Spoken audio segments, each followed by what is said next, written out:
வணக்கம் ஃப்ரெண்ட்ஸ், நம்ம இன்னைக்கு ஷார்ட்ல பஞ்சதந்திரம் ஸ்வீட் எப்படி செய்யறதுன்னு பார்க்கலாம். ஓகே, இப்போ அந்த ஸ்வீட் செய்ய தேவையான பொருட்கள் என்னென்ன அப்படின்னு பார்த்தீங்கன்னா 5 பொருட்கள் தான் தேவை. நம்ம அந்த ஸ்வீட்டோட பேருக்கு தகுந்த மாதிரி 5 பொருட்கள் நம்ம யூஸ் பண்ண போகிறோம். இப்போ ஃபர்ஸ்ட் தேங்காய் ஒரு சின்னதாக ஒரு கிண்ணத்தில் தான் எடுத்துக்கிட்டேன். குட்டி கிண்ணம் தான்.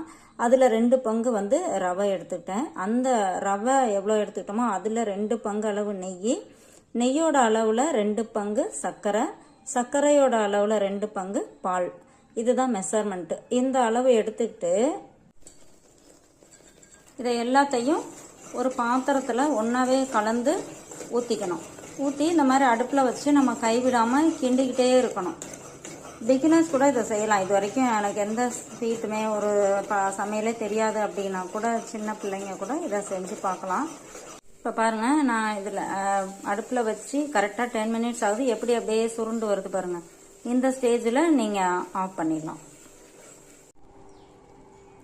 இப்போ பாருங்கள், அடுப்பை ஆஃப் பண்ணியாச்சு. ஆனால் அந்த நெய் தனியாக பிரிஞ்சு இருக்குது. ஏன்னா நெய் ஊற்றிருக்கோம், அது இல்லாமல் அந்த பால் வேற ஊற்றிருக்கோம்.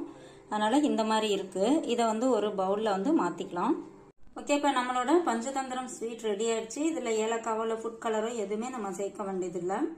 இது நான் நெய் காய்ச்சின பாத்திரத்திலே போட்டிருந்தனால இந்த கலர் லைட்டாக வந்திருக்கு. ஸோ நீங்கள் இதை ட்ரை பண்ணி பாருங்கள். வீட்டுக்கு யாராவது திடீர்னு கெஸ்ட் வராங்கன்னா நீங்கள் ஒரு 10 மினிட்ஸில் இதை செஞ்சிடலாம். எல்லாமே வீட்டில் இருக்கக்கூடிய பொருள் தான். ட்ரை பண்ணி பார்த்துட்டு கமெண்ட் பண்ணுங்கள். தேங்க்யூ.